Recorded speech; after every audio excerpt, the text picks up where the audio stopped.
లేకున్నాడు రోడ్లు పెట్రోల్ పోసి పెట్టారు సార్ మీరు.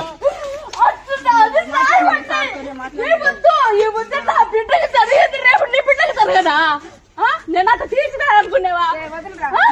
నా బిడ్డ నాకు తీర్చదు సార్. నేను ఎగ్గు చూసుకుంటానంటే లేకపోతుందండి అపరూపంగా కింద పెడితే బట్టయితే చేస్తానంటే ఒకటి తెచ్చి నా ఎదురీకి ఇప్పుడే లేదులే. నా కూతురు నాడు గుంతలో పని పెడతాను, నా కొడుకు పెట్రోల్ వచ్చి ఈరారెడ్డి బొమ్మ కానీ కాల్చేస్తా.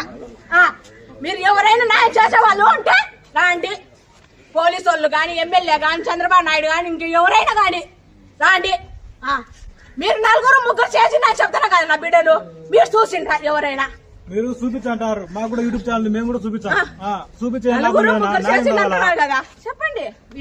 మేమే యూట్యూబ్ ఛానల్ మాకు కూడా ఉంది. యూట్యూబ్ ఛానల్ 2 లక్షల సబ్స్క్రైబర్స్. పొద్దున 8కి పోయిందనుకో 5:30 ఇంట్లోకి వచ్చిందంటే తెల్లవారి 7 గంటలకు లేచి స్నానం చేసి 8కే ఖచ్చితంగా 8 కాలేజీ చూపించామంటారు.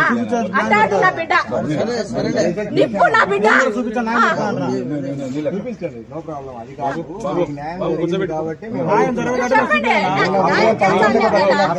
తెలంగాణ తెలంగాణలో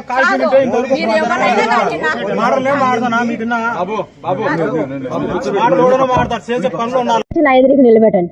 నా బిడ్డని ఎట్ట కాంచిండో వాడిని నేను అట్ట కాంచుతా. వాడు ఎట్ట కాంచిండో నా బిడ్డను అట్ట నేను కాంచి తగలబెట్టేస్తాను.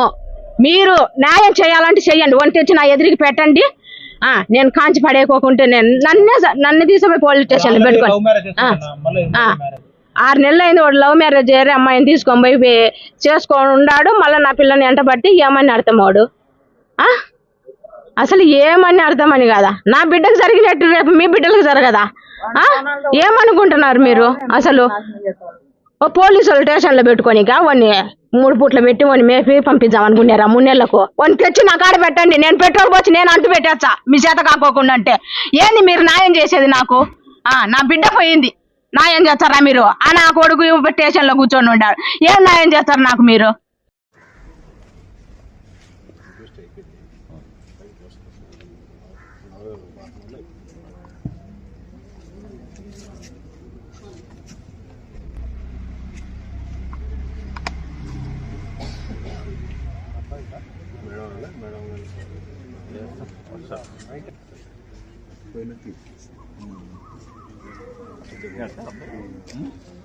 నిన్నంతా పల్లె సాయంత్రం వస్తుంది బయటకు మళ్ళీ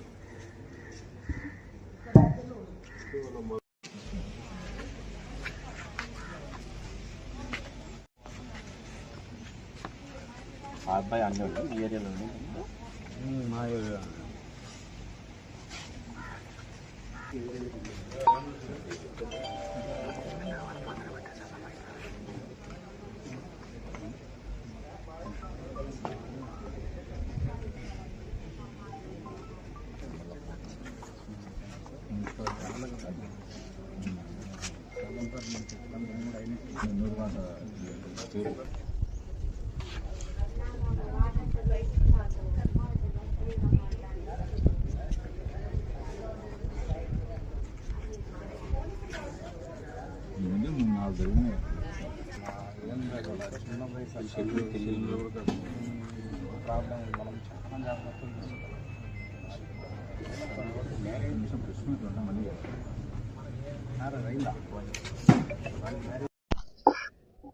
నిన్న బద్వేల్ టౌన్కి సంబంధించి గోపురం లిమిట్స్లోన జరిగినటువంటి ఒక దురదృష్టకర సంఘటనలోన 16 ఏళ్ల ఇంటర్మీడియట్ చదివే బాలిక కాలిన గాయాలతో ఉంటే దాన్ని స్థానికులు గమనించి పోలీసు వారికి తెలిస్తే పోలీసు వారు హాస్పిటల్ తీసుకురావడం జరిగింది. అక్కడ బద్వేలో ఫస్ట్ ఎయిడ్ అయిన తర్వాత అమ్మాయికి బెటర్ ట్రీట్మెంట్ కోసము రిమ్స్ తీసుకొని రావడం జరిగింది.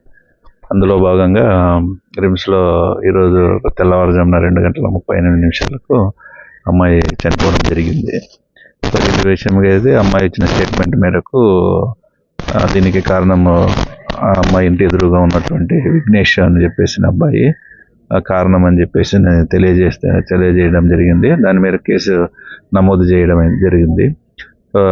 ఆ విఘ్నేష్ అనే అబ్బాయిని పట్టుకోవడానికి కోసం అని చెప్పేసి 4 టీములుగా నియమించి నియమించడం జరిగింది. దాని గురించి అని చెప్పేసి అనేది ఉంది. తొందరలోనే అతన్ని పట్టుకొని ఇది చేస్తాము. అట్లాగనే దర్యాప్తు కూడా పై అధికారుల ఆదేశాల మేరకు సరైనటువంటి కరెక్ట్ పద్ధతిలోనే చేస్తూ అతనికి ఎవరైతే తప్పు చేసినారో వాళ్ళను కోర్టు ద్వారా శిక్ష పడేలాగా చర్యలు తీసుకుంటాం.